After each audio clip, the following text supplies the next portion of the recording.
식탁 위에 놓인 된장국에서 김이 오르는데 엄마는 나를 보지도 않은 채 말했다. 집은 서울에 사는 오빠한테 줄 거야. 너도 알잖아. 장남이 이어야 하는 거. 젓가락을 쥔 손이 잠시 멈췄다. 화가 나서도 놀라서도 아니었다.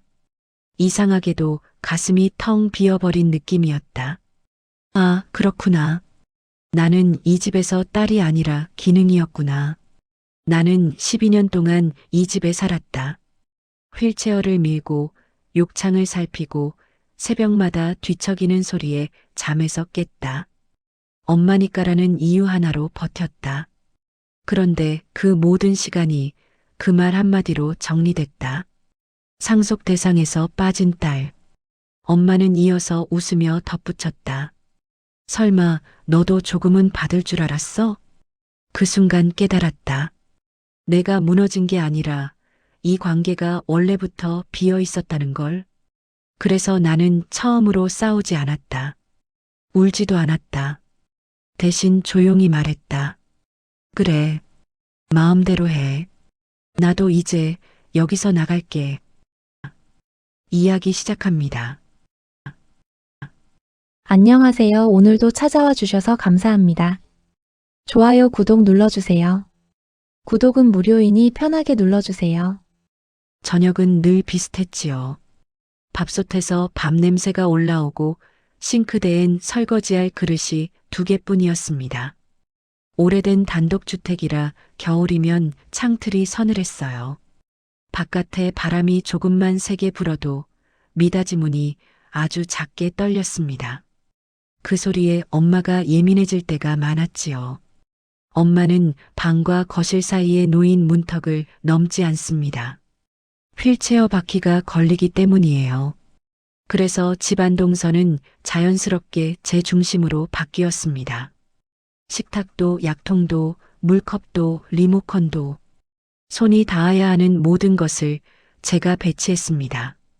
엄마의 하루가 불편하지 않게 돌아가도록 맞추는 일이 제 일상이었어요. 저는 이서윤 36입니다.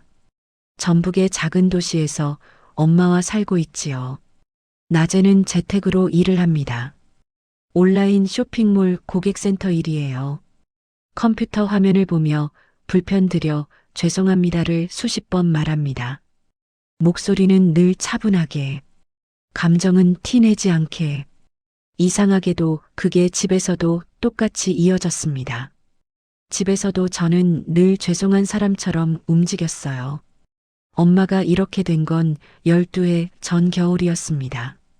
새벽에 미끄러져 크게 다쳤지요. 척수 손상이라고 했습니다. 그날 이후 엄마는 휠체어 생활을 시작했고 저는 제가 살던 원룸을 정리했습니다. 잠깐만 내려가서 정리해드리고 다시 올라오자. 그렇게 생각했어요. 그런데 잠깐은 12해가 되었지요. 오빠 도연은 서울에 있습니다. 저보다 4살 많아요. 회사 일로 바쁘고 내려오는 건 한 달에 한두 번이었습니다. 그래도 생활비를 넉넉히 보내주고 내려올 때면 기저귀나 소독 티슈 같은 소모품을 잔뜩 사왔습니다. 오빠가 집에 들어서면 엄마 얼굴이 확 달라집니다. 입꼬리가 올라가고 목소리가 부드러워지지요. 그 차이가 너무 뚜렷해서 처음엔 제가 민망할 정도였습니다. 엄마는 저와 있을 때 늘 체크합니다. 바닥에 머리카락이 보이면 바로 말해요. 서윤아, 여기 좀 봐. 청소를 어떻게 한 거니? 냉장고 문을 열다가 반찬통이 조금 기울어져 있어도 말을 얹습니다. 이런 건 똑바로 넣어야지. 너는 왜 항상 덜렁대니? 저는 대답을 길게 하지 않습니다. 네. 한마디. 알겠어요. 한마디. 짧게 끝내는 편이 낫거든요. 설명을 하면 반박이 되고 반박은 싸움이 되니까요. 싸움이 되면 결국 엄마는 울거나 화를 내고 저는 죄책감을 안고 잠을 설칩니다. 그게 반복되면 다음날 제 표정이 굳습니다. 엄마는 그걸 또 싫어하지요. 그래서 저는 항상 한 걸음 먼저 마음을 접었습니다. 제가 원래부터 이런 성격이었느냐고 묻는다면 꼭 그렇진 않아요. 다만 어릴 때부터 눈치가 빨랐습니다. 엄마는 오래전부터 오빠를 특별하게 여겼습니다. 집안대는 장남이 있는 거야. 그런 말을 자연스럽게 했지요. 저는 그 말이 무엇을 뜻하는지 아주 어릴 때부터 몸으로 알았습니다. 오빠가 웃으면 엄마도 웃고 오빠가 실수하면 엄마는 괜찮다고 했습니다. 제가 실수하면 이유를 찾았습니다. 왜 그랬는지 말해봐. 말하는 순간 이미 결론은 정해져 있지요. 제가 잘못한 겁니다. 간병이 시작되고 나서부터는 그 패턴이 더 선명해졌어요. 엄마는 주간보호센터를 다녀오는 날만 기분이 좀 나아졌습니다. 저는 그날을 기다렸지요. 잠깐이라도 조용해지니까요. 그 사이에 저는 밀린 일을 처리하고 침대 시트를 갈고 약을 정리했습니다. 기록도 했어요. 혈압, 체온, 통증 정도. 엄마가 오늘은 속이 답답하다고 말하면 메모해 두었습니다. 병원 갈 때 의사에게 정확히 말하려고요. 저는 이런 데에 강합니다. 차분하게, 꼼꼼하게. 감정을 넣지 않고 정리하는 일 말입니다. 하지만 그 꼼꼼함이 저를 지켜주진 못했어요.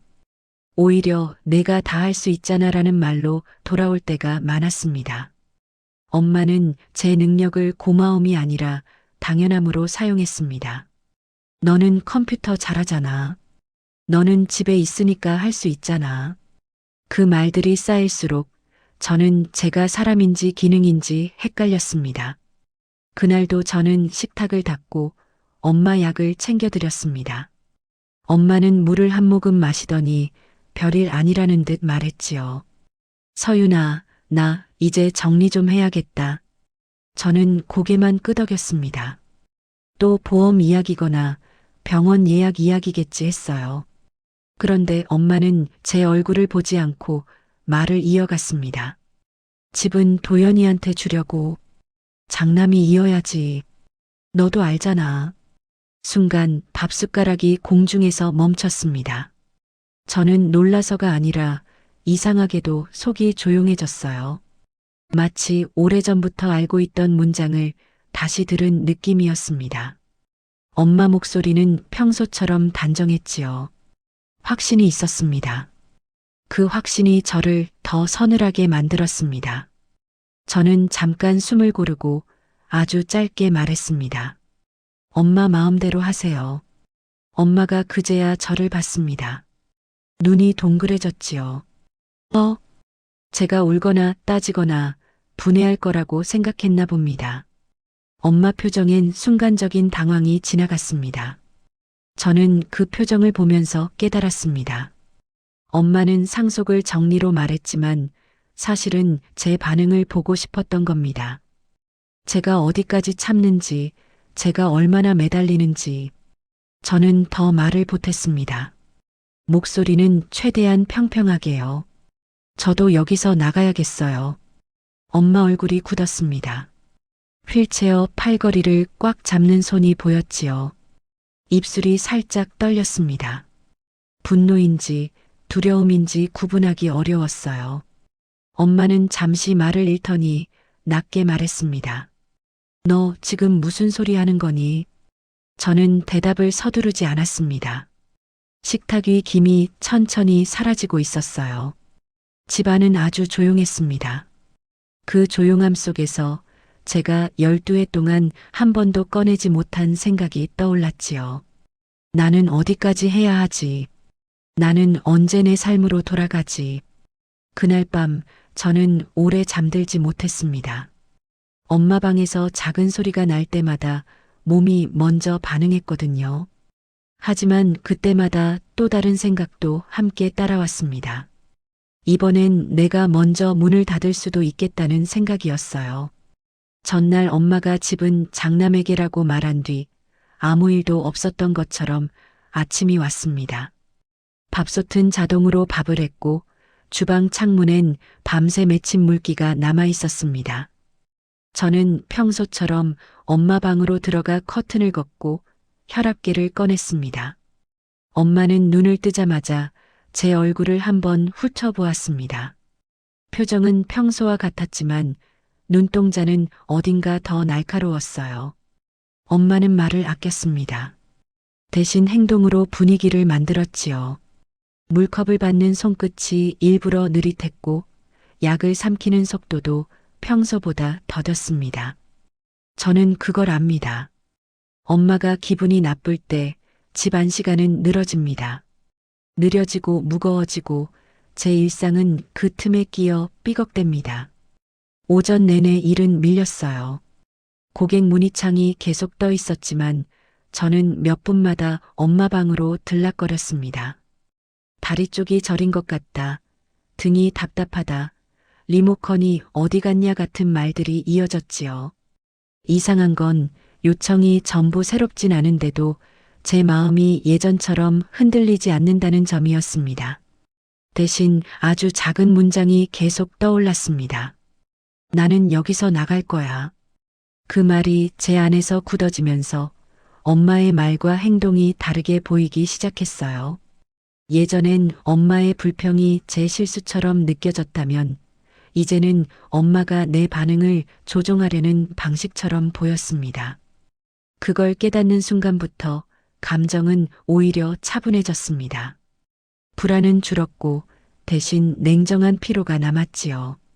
점심 무렵 엄마가 갑자기 입을 열었습니다. 밥을 거의 손대지 않던 엄마가 숟가락을 내려놓고 말했어요. 서윤아, 어제 말한 거 너 삐졌니? 저는 고개를 저었습니다.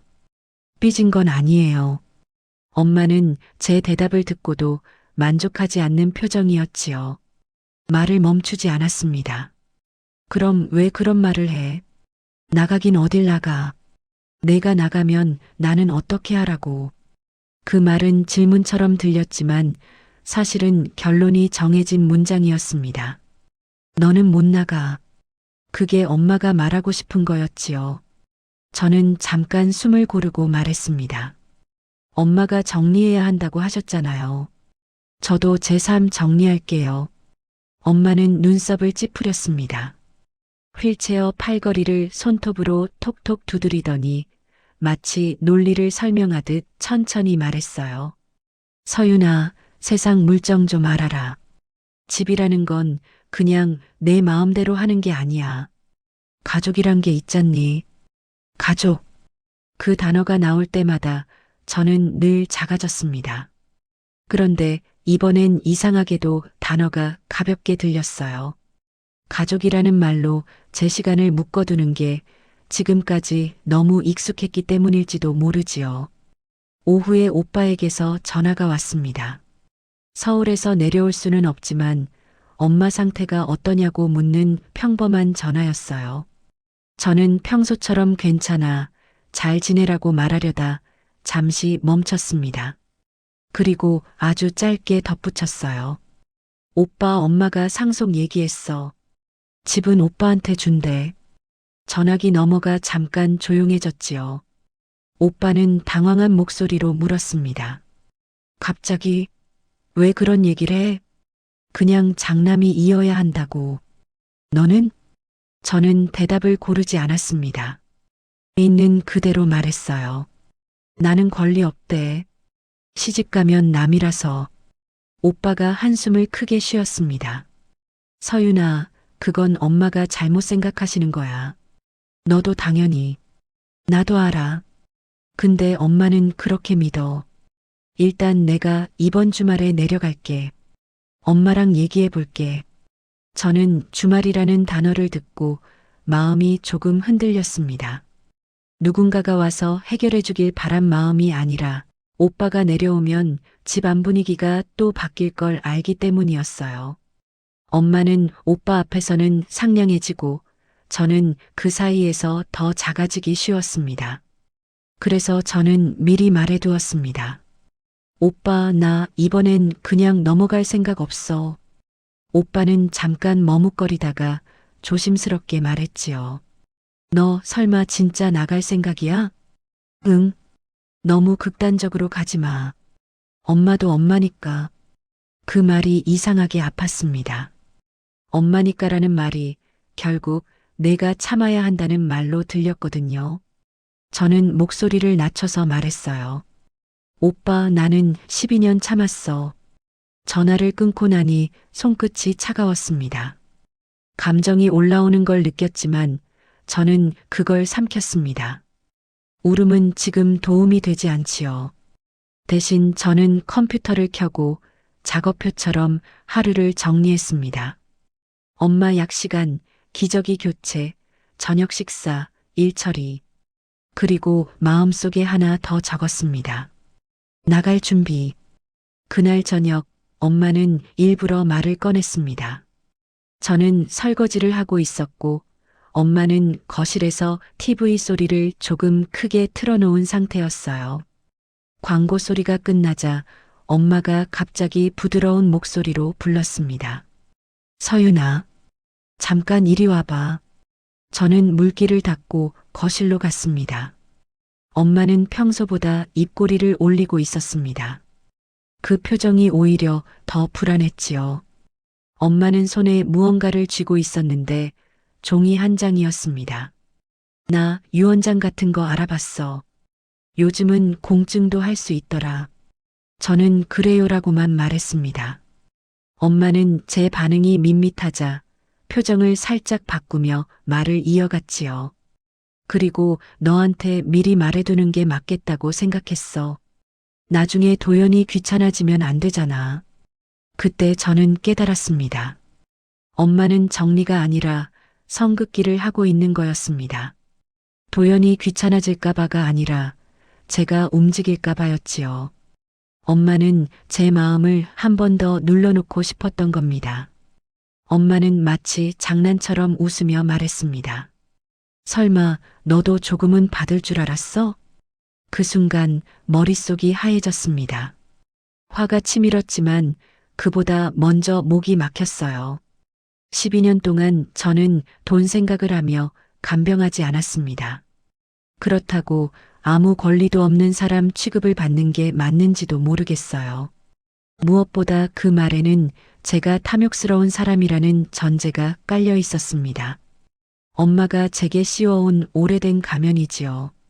저는 억지로 웃지 않았습니다. 대신 단문으로 말했어요. 엄마, 그런 생각 한 적 없어요. 엄마는 코웃음을 쳤습니다. 그럼 왜 표정이 그래? 사람은 다 속으로 계산하는 거야. 저는 계산 안 했어요. 그럼 더 바보지. 12년이나 붙어 살았는데 남는 게 뭐가 있니? 엄마의 말이 칼처럼 들어왔습니다. 이번에는 참을 수 없었어요. 저도 모르게 목소리가 조금 올라갔습니다. 엄마, 저한테 남는 게 뭐냐고요? 그래, 솔직히 말해봐. 너도 결국은 집 욕심이었잖아. 아니요. 엄마 때문에 돌아왔어요. 엄마 때문에? 웃기지 마. 딸이니까 한 거지.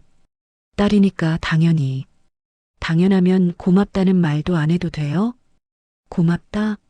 너는 내가 뭘 대단한 일을 했다고 그런 걸 바라니? 대단한 일요? 새벽에 엄마 화장실 가고 싶다고 하면 제가 일어나서 옮겨드렸어요. 욕창 생길까봐 자세 바꿔드렸고요. 병원 예약도 제가 다 했어요. 그거 다 내가 할 수 있으니까 한 거잖아. 내가 집에 있으니까. 집에 있으니까요? 집에 있게 만든 사람이 누군데요? 엄마가 순간 입을 다물었습니다. 그 틈을 타 저는 말을 멈췄어야 했는데 이미 감정이 조금 튀어나왔지요. 저는 숨을 크게 들이쉬었습니다. 목소리를 다시 낮췄어요. 엄마, 전 이제 여기서 나갈 거예요. 또 그 소리야? 어디 가려고? 갈 데 있어요. 어딜 가? 내가 갈 데가 어딨어. 너 같은 애는 나 없으면 못 살아. 엄마, 그 말 너무 오래 들었어요. 내가 너를 키웠잖아. 키워준 거요? 그럼 저는 왜 평생 오빠랑 비교당했어요? 비교가 아니라 사실을 말해준 거지. 사실이요. 엄마가 오빠만 웃어준 게 사실이에요. 서윤아, 너는 마음이 비뚤어졌어. 비뚤어진 건 엄마예요. 말을 뱉고 나서 저도 놀랐습니다. 제가 그런 단어를 입 밖으로 내보낼 줄 몰랐거든요. 엄마 얼굴이 붉어졌습니다. 휠체어가 미세하게 흔들릴 정도로 몸에 힘이 들어갔지요. 너 지금 엄마한테 그런 말을 해? 네. 그래, 나가버려. 어디 한번 나가서 살아봐. 그래도 결국 돌아올걸? 돌아오지 않을 거예요. 그럼 너는 이제 가족이 아니야. 그 말이 나오자 오히려 가슴이 시원해졌습니다. 가족이 아니라고요. 저는 그 문장을 마음속에서 천천히 굴려봤어요. 이상하게도 무너지지 않았습니다. 오히려 지금까지 제가 가족이라는 단어에 묶여 있었던 매듭이 풀리는 느낌이었습니다. 저는 아주 조용히 고개를 끄덕였습니다. 알겠어요. 그날 밤 저는 방에 들어가 문을 닫았습니다. 잠을 자려는 게 아니라 생각을 정리하려고요. 책상 위엔 간병일지가 펼쳐져 있었고 그 옆에는 제가 따로 만든 작은 노트가 있었습니다. 일종의 체크리스트처럼 쓰던 노트지요. 저는 거기에 처음으로 분명하게 적었습니다. 짐 정리, 통장, 계약, 돌봄 연결, 나갈 날짜. 엄마 방에서 TV 소리가 크게 들렸습니다. 평소보다 더 크고 더 날카로웠어요. 엄마가 일부러 소리를 키우는 걸 저는 압니다. 내가 여기 있다는 걸 과시하는 방식이지요. 예전 같으면 그 소리에 심장이 먼저 반응했을 겁니다. 그러나 그날은 달랐습니다. 저는 소리를 벽 너머로 밀어내듯 숨을 길게 내쉬었습니다. 다만 한 가지가 마음을 걸었습니다. 오빠가 주말에 내려온다고 했지요. 그 주말이 지나면 이 집의 균형이 다시 흔들릴 겁니다. 엄마는 오빠 앞에서 울 수도 있고 저를 나쁜 사람으로 만들 수도 있어요. 저는 노트의 마지막 줄에 한 문장을 더 적었습니다. 대면, 정리, 끝. 그때서야 아주 작은 떨림이 올라왔습니다. 무서워서가 아니었어요. 이제 정말로 돌아갈 수 없는 선을 넘고 있다는 걸 몸이 먼저 알아챈 거지요. 저는 손바닥을 잠깐 쥐었다 펴며 창문 밖 어두운 골목을 바라봤습니다. 가로등 불빛이 젖은 아스팔트에 길게 번져 있었어요. 주말이 오기 전까지 저는 집안에서 최대한 조용히 움직였습니다. 엄마와 더 부딪히고 싶지 않았지요.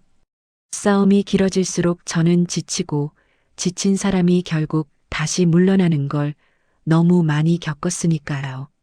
그래서 저는 감정을 꾹 눌러두고 할 일을 분리해서 처리했습니다.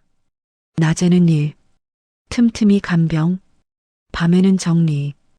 이 세 가지를 섞지 않으려고 애썼습니다. 엄마는 반대로 더 노골적으로 저를 흔들었습니다. 말을 걸 때마다 너 나가면 끝이야라는 식의 뉘앙스를 흘렸지요. 어떤 날은 갑자기 웃는 얼굴로 말을 하다가 다음 순간 싸늘해졌습니다. 그 변화가 오히려 더 힘들었어요. 저는 그럴 때마다 주방 싱크대 앞에 서서 손을 씻었습니다. 물을 틀면 머리가 조금 정리되는 느낌이 들거든요. 그런 와중에 사건은 아주 사소한 계기에서 시작됐습니다. 엄마 휠체어 발판이 헐거워져서 복지용구 업체에 점검 요청을 했습니다. 늘 하던 일이었지요. 제가 엄마 휴대폰으로 업체 번호를 찾고 문자로 주소를 보내고 방문 시간을 조율했습니다. 그날도 똑같았습니다. 다만 달랐던 건 제가 메시지를 보내려는 순간 화면 상단에 뜬 작은 알림이었어요. 오늘도 따뜻했어요. 다음 점검 때는 둘이 커피 한잔 할까요? 발신자 이름은 민수였습니다.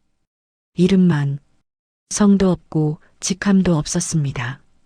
저는 잠깐 손을 멈췄습니다. 문장 자체가 이상했지요. 점검 기사에게 따뜻했다는 표현이요. 그리고 둘이라는 단어가요. 민수 씨는 유부남이었거든요. 엄마는 거실에서 TV를 보고 있었습니다. 휠체어에 앉아 리모컨을 누르면서요. 저는 엄마가 제 손을 보고 있는지 확인했습니다. 엄마 시선은 화면에 고정돼 있었고 표정은 무표정했습니다. 저는 조용히 휴대폰을 내려놓고 제 폰으로 업체 번호를 따로 검색했습니다. 그리고 업체 대표 번호로만 다시 연락했습니다. 그 순간부터 저는 어떤 확신 같은 걸 느꼈어요. 이건 우연이 아닐지도 몰라. 하지만 저는 바로 따지지 않았습니다. 저는 그럴 때 가장 먼저 무너지는 사람이 저라는 걸 압니다. 엄마는 내가 오해했다고 말할 것이고, 저는 또 내가 예민했나라고 자신을 의심할 겁니다. 그리고 아무 일도 없었던 것처럼 넘어가겠지요. 그래서 이번에는 다르게 하기로 했습니다. 저는 조용히 기록하기로 했어요.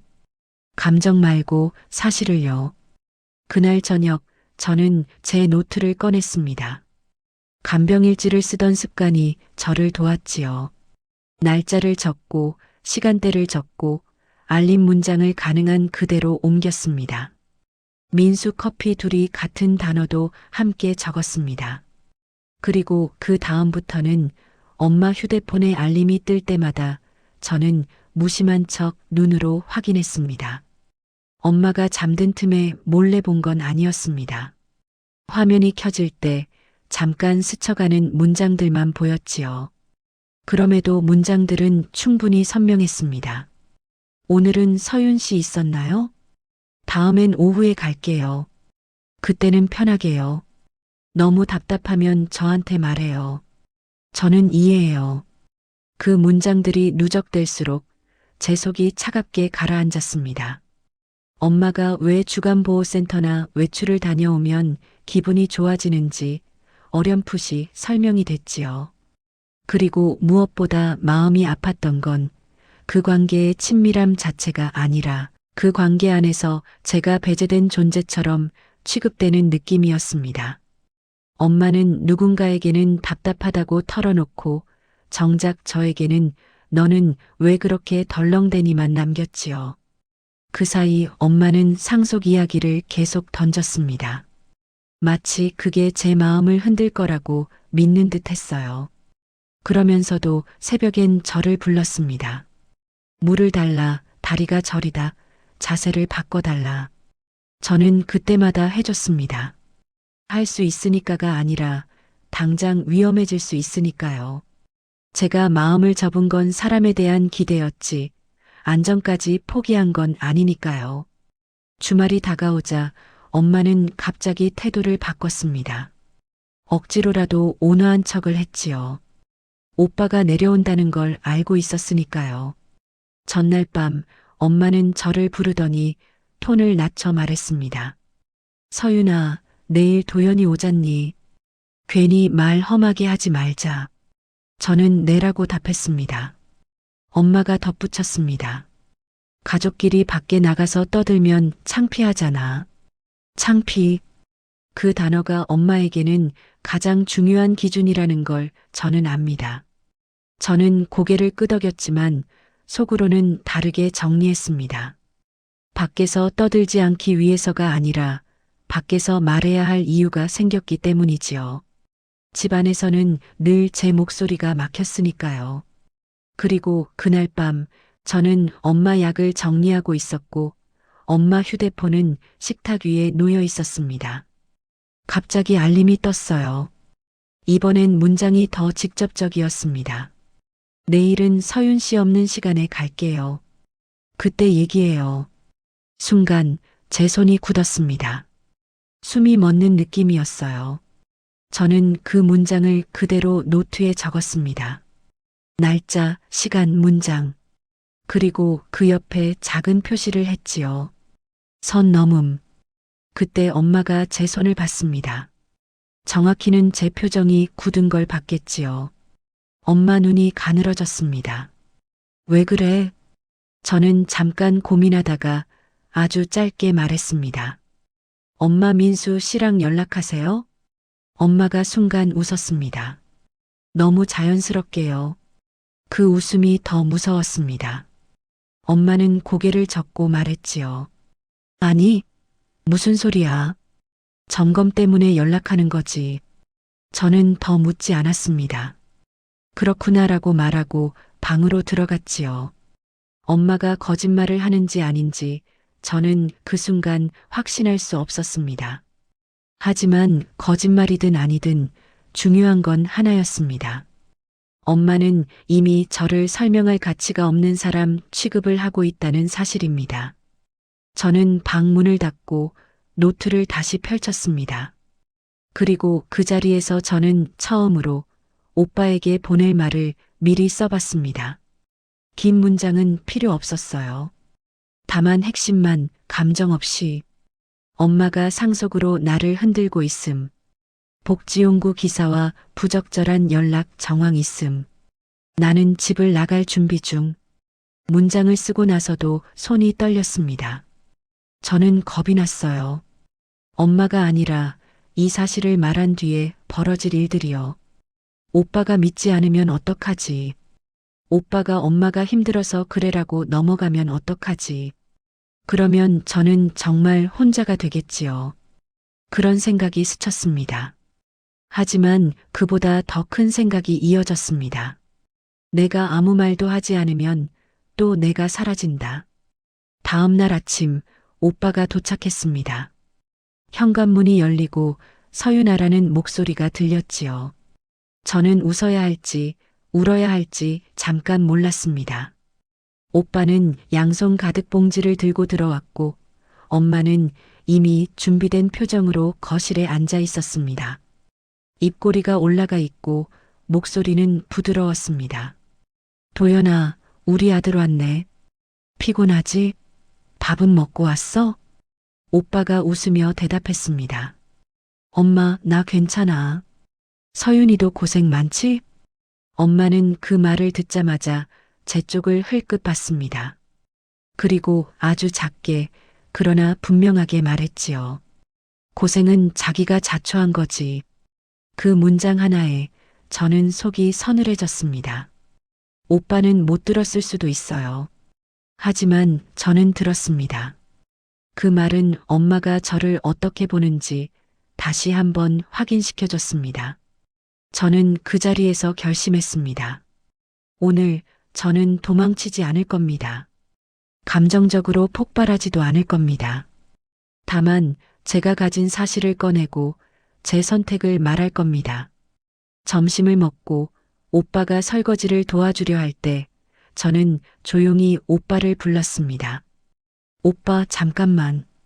우리 얘기 좀 하자. 오빠가 제 표정을 보고 따라 나왔습니다. 현관 앞 작은 마당으로요. 겨울 햇빛이 낮게 들어와 바닥에 길게 그림자가 생겼습니다. 저는 노트를 들고 있었습니다. 오빠가 노트를 보며 물었습니다. 뭐야, 그거. 기록. 무슨 기록? 저는 숨을 한번 크게 들이쉬고 단문으로 말했습니다. 엄마가 나한테 상속 얘기하면서 나를 몰아붙였어. 그건 엄마가 원래 좀 그러시잖아. 그리고, 응. 엄마가 복지용구 기사랑 연락이 이상해. 오빠 얼굴에서 웃음기가 사라졌습니다. 제가 노트를 펴서 날짜와 문장들을 보여주자 오빠는 말이 없어졌어요. 그 침묵이 길게 느껴졌습니다. 저는 더 설명하지 않았습니다. 사실만 놓고 기다렸지요. 오빠가 낮게 말했습니다. 이게 진짜야? 응. 나는 오해하고 싶었는데 문장들이 점점 더 직접적이야. 엄마가 나한테는 거짓말했어. 점검 때문에 그런 거라고. 오빠는 마당 바닥을 한참 보다가 고개를 들었습니다. 눈빛이 달라져 있었지요. 저는 노트를 덮고 말했습니다. 오빠, 나 나갈 거야. 오빠가 즉시 반응했습니다. 서윤아, 그건 나 더 못해. 엄마는 어떻게 해? 엄마는 엄마가 선택한 대로 살겠지. 오빠가 입을 다물었습니다. 그 짧은 정적 사이로 거실에서 엄마가 부르는 소리가 들렸습니다. 도연아, 물 좀. 오빠가 저를 보고 집을 보고 다시 저를 봤습니다. 그 눈빛에는 당황과 분노와 미안함이 섞여 있었어요. 저는 마당에서 들어가기 전 마지막으로 노트 첫 페이지에 짧게 적었습니다. 대면, 사실, 선택, 그리고 문을 열었습니다. 집안 공기가 묘하게 무거웠습니다. 엄마는 소파에 앉아 미소를 띠고 있었고 오빠는 더 이상 웃지 않았습니다. 저도 웃지 않았습니다. 이제부터는 말로만 버티던 시간이 끝날 차례였어요. 거실 공기는 더 무거워졌지요. TV 소리는 여전히 컸지만 화면 속 웃음소리가 오히려 불편하게 들렸습니다. 엄마는 소파에 등을 붙이고 앉아 있었고 오빠 도연은 식탁 끝에 앉아 말없이 물컵만 만지작거렸습니다. 저는 싱크대 앞에 서서 손을 닦는 척 시간을 벌었어요. 엄마가 먼저 입을 열었습니다. 목소리는 부드러웠지만 끝이 서늘했지요. 도연아, 서윤이가 요즘 이상해. 나한테 대들고 나간다. 어쩐다. 내가 좀 타일러. 오빠가 고개를 들었습니다. 눈빛이 단단했어요. 엄마, 타일러서 될 일이 아니야. 뭐가 아니야? 서윤이가 요즘 너무 예민해. 예민한 게 아니라 버틴 거야. 엄마 표정이 순간 굳었습니다. 엄마는 제가 아니라 오빠의 말을 듣는 사람이었지요. 엄마가 리모컨을 내려놓고 오빠 쪽으로 몸을 약간 기울였습니다. 도연아, 너까지 왜 그래? 내가 상황을 몰라서 그래. 서윤이는 원래. 오빠가 말을 끊었습니다. 원래 뭘? 원래 참고 살라고? 가족은 원래 서로. 서로? 엄마는 서윤이한테 서로였어? 엄마가 입술을 다물었습니다. 저는 그때 알았지요. 오빠가 이미 마음을 정리했다는 걸요. 제가 마당에서 보여준 노트를 오빠는 단순한 증거로만 보지 않았습니다. 그건 제 12년을 읽게 만드는 종이었고 오빠는 그제야 제가 살아온 시간을 현장으로 받아들인 겁니다. 엄마는 방향을 바꿔 제게 화살을 돌렸습니다. 눈이 가늘어졌지요. 서윤아, 너는 왜 그런 걸 적어? 그게 뭐가 중요해? 점검 때문에 연락한 거잖아. 저는 단문으로 답했습니다. 문장이 점검이 아니에요. 문장? 내가 뭘 알아? 내가 오해한 거야. 오해면 좋겠어요. 엄마는 코웃음을 쳤습니다. 그래, 내가 착한 딸인 척은 참 잘하지. 근데 결국 너도 다 계산이었잖아. 오빠가 다시 말했습니다. 엄마, 그 말 하지 마. 서윤이는 계산해서 남은 게 없어. 남은 게 없으면 다행이지. 집도 도연이한테 줄 거고. 엄마가 집이라는 말을 꺼내는 순간 저는 제 안에서 한 줄이 끊어지는 걸 느꼈습니다. 그러나 이번엔 터지지 않았어요. 오히려 더 또렷해졌지요. 저는 식탁 옆에 앉아 미리 준비해둔 말을 꺼냈습니다. 목소리는 낮게, 표정은 최대한 평평하게요. 엄마, 집은 엄마 마음대로 하세요. 그런데 저도 결정했어요. 저는 더 이상 여기서 간병 못합니다. 엄마가 손바닥으로 소파 팔걸이를 쾅 쳤습니다. 그게 무슨 말이야? 너 나가면 나는 어떻게 하라고. 그건 엄마가 정해야 해요. 저는 제 삶을 살 거예요. 내 삶? 너는 나 덕분에 지금까지 산 거야. 저는 엄마 덕분에 산 게 아니라 엄마 때문에 버텼어요. 방 안이 잠깐 정적에 잠겼습니다. 엄마는 숨을 몰아쉬었고 오빠는 입술을 꽉 다물었습니다. 저는 그 정적이 무섭지 않았어요. 오히려 이제야 현실이 제자리로 오는 느낌이었습니다. 엄마가 갑자기 방향을 틀어 울먹이는 목소리를 냈습니다. 아주 익숙한 방식이었지요. 도연아, 너는 내 아들이잖아. 너만은 알지? 내가 얼마나 힘든지. 오빠가 잠깐 눈을 감았다 뜨더니 말했습니다. 엄마 힘든 거 알아. 근데 힘들면 더 조심해야 해. 약한 사람을 잡아 끌면 안 돼. 약한 사람? 서윤이. 12년 동안 여기 있었잖아. 엄마는 그 말이 마음에 들지 않는 듯 입술을 비틀었습니다. 그리고 낮고 빠른 목소리로 내뱉었지요. 서윤이는 딸이잖아. 딸이니까 하는 거야. 오빠가 고개를 저었습니다. 딸이라서 해야 한다면 아들이라서 더 해야 하는 것도 있어. 최소한 존중은. 그때 엄마의 얼굴이 다시 굳었습니다. 마치 더 이상 통하지 않는 카드를 버리는 사람처럼요. 엄마는 저를 똑바로 보며 말했습니다. 좋아. 그럼 너 나가. 대신 너도 이제 가족 아니야. 그리고 내가 죽어도 울지 마. 너는 불효야. 그 말이 나오자 저는 이상하게도 마음이 가라앉았습니다. 예전 같으면 가슴이 무너졌을 거예요. 그런데 지금은 그 문장이 협박처럼 들렸습니다. 엄마가 마지막까지 저를 붙잡는 방식이라는 걸 알았으니까요. 저는 고개를 숙이지 않았습니다. 천천히 숨을 내쉬고 말했지요. 알겠어요. 엄마가 그렇게 정리하시면요. 오빠가 제 쪽을 봤습니다. 표정이 복잡했어요. 저는 오빠에게 미소도 위로도 주지 않았습니다. 지금 필요한 건 감정이 아니라 절차였으니까요. 그날 밤 저는 방으로 들어가 작은 가방을 꺼냈습니다. 서랍에서 통장과 도장, 신분증을 모아 넣었습니다. 옷은 많이 넣지 않았지요. 떠나는 사람에게 필요한 건 짐이 아니라 방향이었습니다. 저는 노트에 마지막으로 체크를 했습니다. 긴급 돌봄 연결, 요양 등급 확인, 거주지 변경, 그리고 오빠에게 짧게 말했습니다. 오빠, 내일 나는 나가. 오빠가 낮게 물었습니다. 어디로? 서울로 갈게. 거래처 쪽 일도 있고 잠깐 머물 때도 있어. 혼자 괜찮겠어? 괜찮아. 이번엔 내가 나를 안 놓칠 거야. 오빠는 한참 말이 없었습니다. 그러다 조용히 고개를 끄덕였지요. 엄마는 내가 내일 복지 쪽 알아볼게. 저는 고마워라고만 했습니다. 길게 말하면 또 마음이 흔들릴 것 같았거든요. 새벽이 되자 엄마 방에서 작은 소리가 났습니다. 휠체어 바퀴가 바닥을 긁는 소리였어요.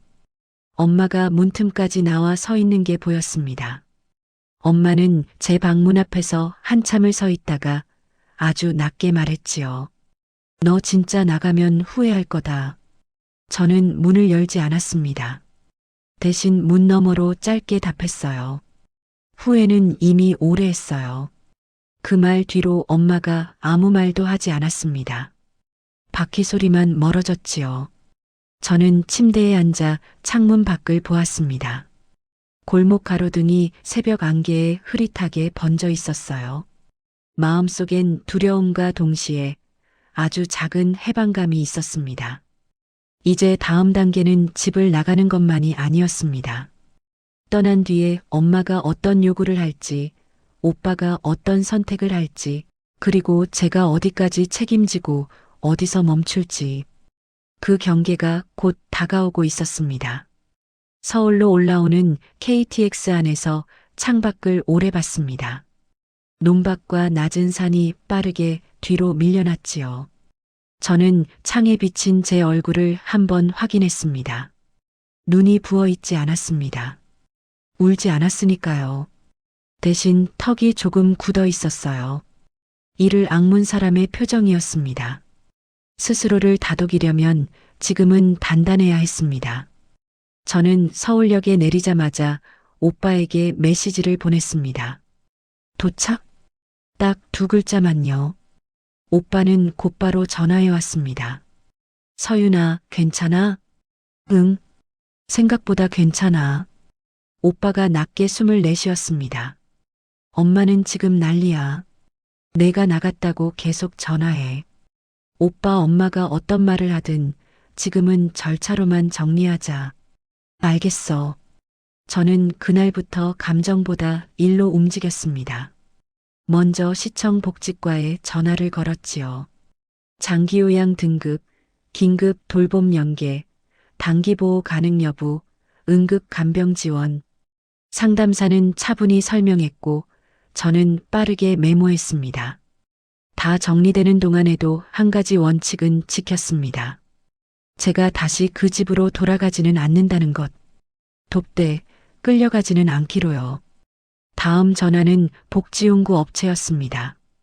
대표번호로 연결해 점검 기사 민수의 방문 기록과 연락 방식에 대해 공식 민원을 남겼습니다. 이용자와 방문 인력 사이의 선이 무너졌다면 그건 개인의 사연이 아니라 관리의 문제였으니까요. 통화가 끝난 뒤에도 손끝이 조금 떨렸지만 이상하게 후회는 없었습니다. 저는 더 이상 모른 척하는 사람으로 살지 않기로 했습니다. 이틀 뒤 엄마에게서 전화가 왔습니다. 화면에 엄마라는 글자가 뜨는 순간 가슴이 먼저 조여왔지요. 하지만 저는 울지 않으려고 숨을 정리했습니다. 받자마자 엄마 목소리가 쏟아졌습니다. 너 어디야? 지금 당장 돌아와. 사람들 다 보는데 내가 얼마나 창피한 줄 알아? 엄마, 저는 돌아가지 않아요. 그럼 너는 나버린 거야. 불효야.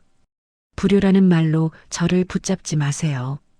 내가 나 없으면 못 산다고 내가 말했지? 결국 너는. 저는 말을 끊었습니다. 엄마, 필요한 건 제가 아니라 돌봄 체계예요.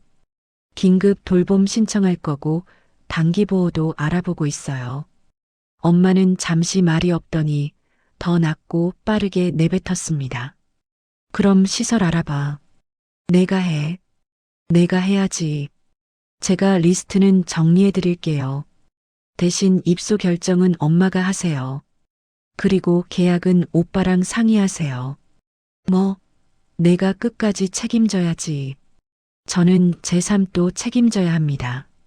그 말 뒤로 엄마가 욕을 할 듯 숨을 몰아쉬었습니다. 저는 조용히 덧붙였지요. 엄마, 더 소리치면 전화 끊을게요. 정적이 잠깐 흐르고 엄마가 차갑게 말했습니다.